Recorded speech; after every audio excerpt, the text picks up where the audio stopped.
Welcome everybody to another Faith-Free Family Moment. I hope you're doing well, and I hope you're being encouraged by the presence of Jesus Christ in your life. We've been talking about accountability. It's something that's been so crucial in my life. Scriptures point to the need for accountability in our life, the horizontal accountability, because we're vertically accountable to God for our life. And by accountability, we've talked about allowing someone else into our life to help us, someone we can be honest with, someone that can be aware of what's going on in our life, what we're thinking, and challenge us, encourage us, give us hope as we walk through this life.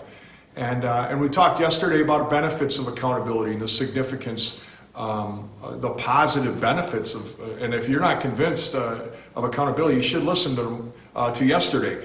But you know what? Being human, kind of being the way we are, and that our heart is deceitful, and that it's pretty easy, like Paul says, we do what we don't want to do in Romans 7.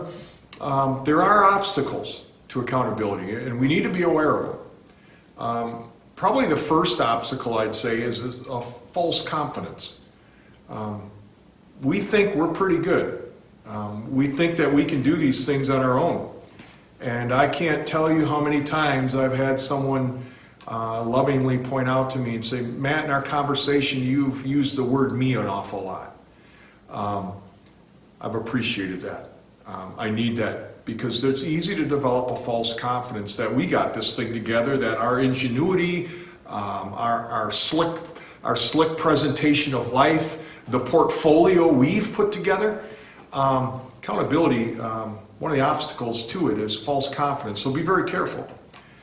Pride, arrogance, kind of go hand in hand. Pride and arrogance, that's satanic in nature. It really, there's no other way. God opposes the proud, as James tells us. Opposes the proud, but you know who he gives grace to? The humble. And the humble isn't someone who thinks less of themselves. Humble is one who thinks right about themselves. Accountability helps us think right about ourselves. And that's one of the great values. But the obstacle, one of the obstacles is pride and arrogance. And that needs to be addressed. Poor experiences, man, who hasn't had poor experiences? Accountability helps us say, hey, that's not the end of the story. Again, we're back to that sense of being a purveyor of hope. But poor experiences can really challenge us. Maybe you've had a poor experience of opening your life to another person, and the word got out. Maybe they broke confidence. Maybe they just didn't follow through. But poor experiences can become an obstacle. Priority in regard to time. We're busy, right? Our schedules are full. I don't have time for that. Well, I want to challenge you with that. You can't afford not to make time for that. If you really want to be who Jesus wants you to be and to fulfill the purpose he's called you to, you need an accountability partner. You need somebody in your life who will help you to become that.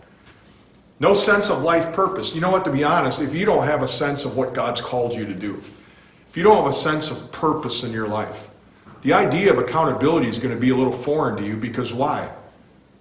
Why do I need accountability?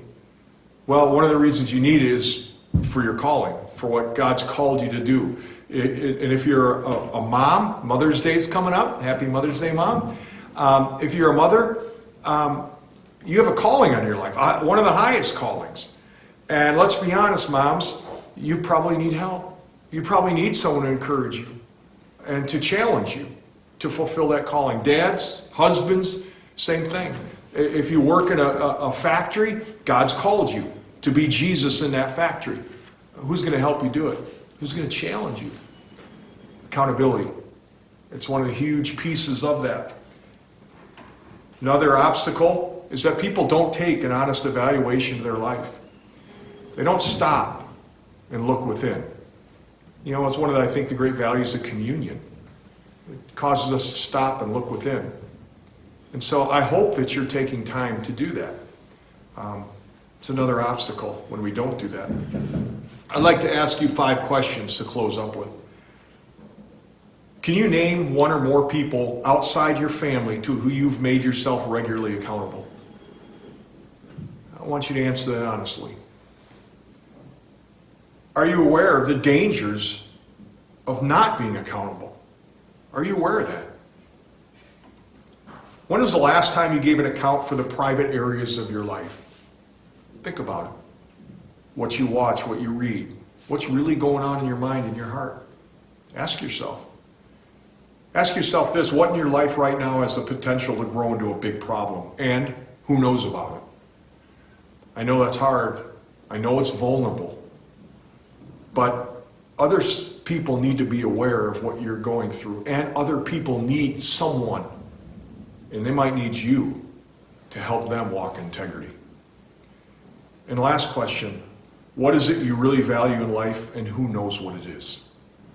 It's our hard issues. And I really hope that you're inviting people in. One or a couple really close friends who help walk through accountability with your life.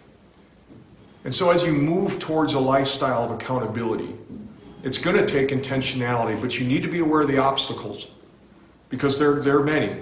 You need to challenge yourself, and you need to ask yourself these questions. And if you've answered those and say, you know what, I really don't have somebody I'm accountable to. I'm not talking about just a friend you go shopping with. That's great. I mean someone who's going to sit down and look you in the eye and ask you what you need asked, encourage you in ways you need encouraged, and for you to share what is really going on in your heart. I pray you have somebody, and if you don't, you need to listen tomorrow. You need to listen, because I want to help you and provide encouragement of how to develop that type of friendship. I hope you all have an incredible day. God bless everybody.